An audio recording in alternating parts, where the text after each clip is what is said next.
Shema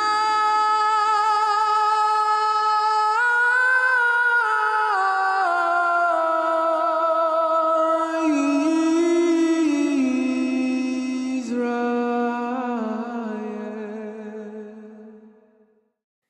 All right, welcome to Devoted to Yah.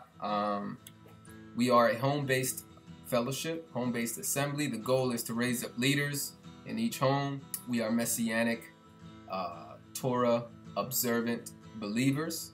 We believe in the Old Testament, what many call the Old Testament. We believe in the whole, all of Scripture, Old Testament, New Testament, Genesis to Revelation. We embrace the law of Moses, and we're trying to make disciples that believe the same thing and teach the same thing. We meet on Saturdays, on Shabbats, 1 o'clock p.m. Eastern Standard Time. We focus on the law and the prophets. So we read chapter by chapter, verse by verse, starting at 1 p.m. We end around 4 o'clock. And then we meet on Sundays to focus on one of the gospel letters, chapter by chapter, verse by verse studies, and then one of the epistles. So I hope you enjoy this next study. My name's Dee. This is my wife, Millie. So if you like what you see, subscribe and hit the notification bell. And if you wish to reach out to us, you can email us at devotedtoyah@gmail.com.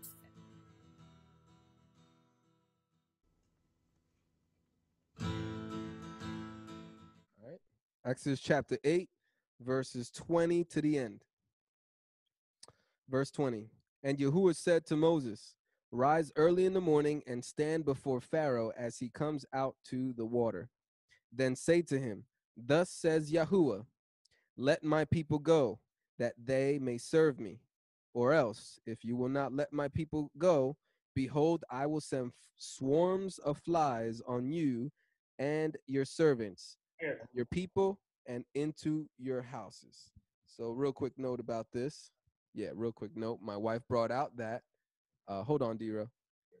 My wife brought out that the word flies here is in italics, depending on what translation you have. They should put it in italics if they're honest, because it lets the readers know that this is not in the original manuscript. In this particular case, I'm reading the New King James Version Bible, which they use the Masoretic text as the Old Testament, which is, a copy that was written around the 900s AD. But then there's an Old Testament called the Septuagint, which is older. It's a BC manuscript. So the word flies is not in the Masoretic, right? The word swarms is there. So swarms of what, is the question.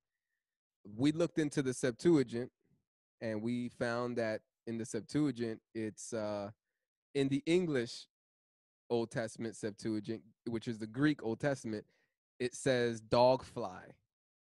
Okay. And when we looked up dog fly, we saw that it was similar to, you remember what it was, D-Rail? What kind of fly it was? Stable fly. Stable fly. Yeah, here it is right here. So another word for it is the dog fly. So these are the only resources we had. So we have one source of the manuscript, which is older, the Greek Old Testament, telling us it is a type of fly, even though the word that's used for dog fly in the Greek is the word that's used for dog, like a human dog, little dog. So I don't know what to make of that. I'm not sure. I guess I will, we'll just stick with what most translators agree with. I think everybody mostly agrees that these were swarms of flies. If anybody has any sources to anything different, let me know. I'm open, but I'm going to say swarms of flies because it seems to make sense. I'm not sure. I mean, I entertained the idea, like, were there dogs swarming these places? I entertained that idea, but until I see other scriptures, maybe we could look at cross references about this account and see what those stories say. I don't know if these stories are repeated somewhere else in scripture, but I wonder if it was used the word fly to refer back to the story or not. But continuing. Oh, I want to kind of I want to finish the passage first before we take comments. Do your thing. I'll wait till the end until we're done. Yeah, we'll do it at the end. So all right, the second part of verse 21. The houses of the Egyptians shall be full of swarms of flies, and also the ground on which they stand.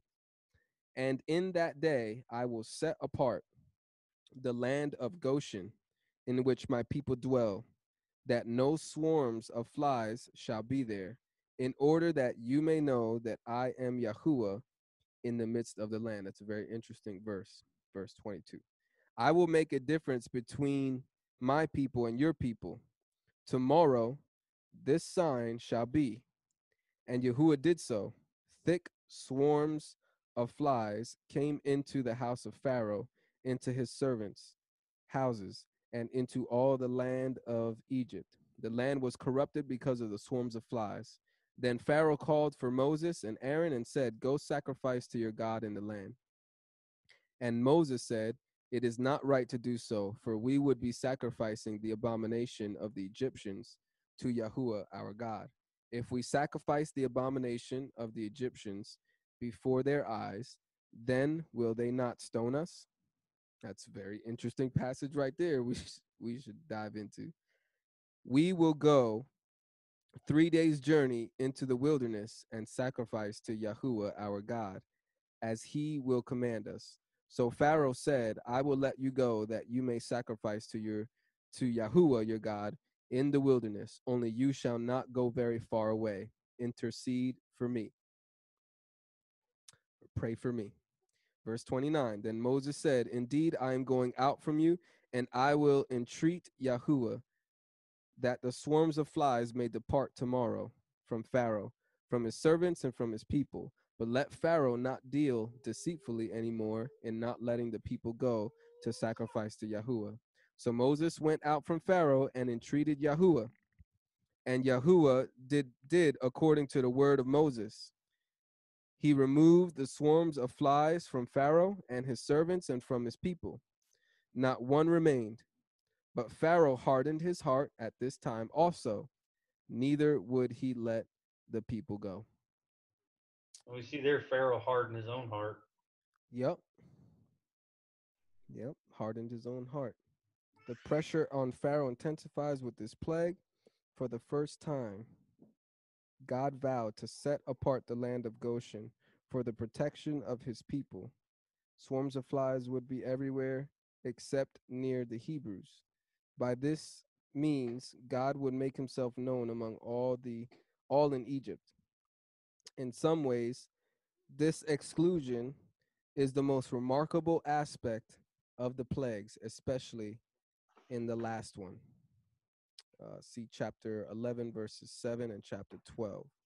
So cool. So Yahuwah set apart this particular area, which the people of Israel were dwelling at. Genesis 50, verse 8 says, I'll start at verse 7. So Joseph went up to bury his father, and with him went up all the servants of Pharaoh, the elders of his house, and all the elders of the land of Egypt, as well as all the house of Joseph, his brothers, and his father's house. Only their little ones, their flocks, and their herds they left in the land of Goshen. And there went up with him both chariots and horsemen, and it was a very great gathering. So yeah, that was a particular part of the land of Egypt where the Israelites were protected. That's the first part. Anybody have anything to say from verses 1 to 20? I mean, verses 20 to 22 or 23-ish about that. Does anybody have anything for that part? Yeah, I do. Okay, go ahead, D-Rail. I think I do, yeah. Well, I have something on the dog fly that I got on the e-sword. Okay. I went to cross-reference, TSK cross-references, and it says swarms or a mixture of noisome beasts, etc. The word araf is rendered konomia, the dog fly by the LXX, who are followed by the learned Bocart, which must have, so this is somebody's opinion, I guess, which must have been particularly hateful to the Egyptians because they held dogs in the highest veneration, under which form they worshiped Anubis. And you can find that in Psalms 78:45, where it cross references dog fly. It says, He sent against them the dog fly, and it devoured them, and the frog, and it spoiled them. That was Psalm 78:45. Yeah, so here, there we go. This. I'm glad you're bringing this up, because remember I said I wonder if there's a cross reference of this account in Mhm. another book, and if it uses flies, and you found it, D-Rail. So Psalm 78 verse 45 says this: He sent swarms of flies among them, which devoured them, and frogs which destroyed them. And it is not in italics, it is actually there in the text. So this is why translators insert, and this is where insertions are justified, right? When it's proven somewhere else, you might as well insert it because it's part of the story. So they did the right thing, but they still put it. A lot of translations, like mine and certain ones, they at least put it in italics to let you know it's not actually literally in the text. But just because it's not literally in the text doesn't always mean that it's false. And that is a little nugget I want to give to our Hebrew Israelite Messianic Hebrew roots community. I know a lot of us, they're like, oh, that's in italics, it's not there. Oh, the word new moon is in italics, it's not there. So now every time they see something in italics, all of a sudden they think it's wrong. But that's not always true, because context is everything. Good job, D-Rail. I got two more. Go ahead. Psalms 105, verse 31, if you want to go there. Okay. 105 verse 31. 31. It says, he spoke, and there came swarms of flies, and there it is again, it's not in italics, The dog flies. and lice in all their territory. One more. Isaiah 7, verse 18. Now, I want to point out this does not say dog fly. It actually does say flies. 7 what?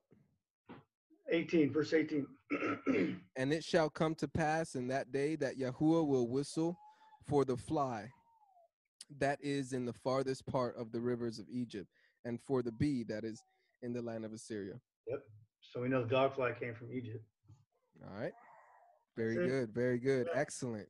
Good job. No.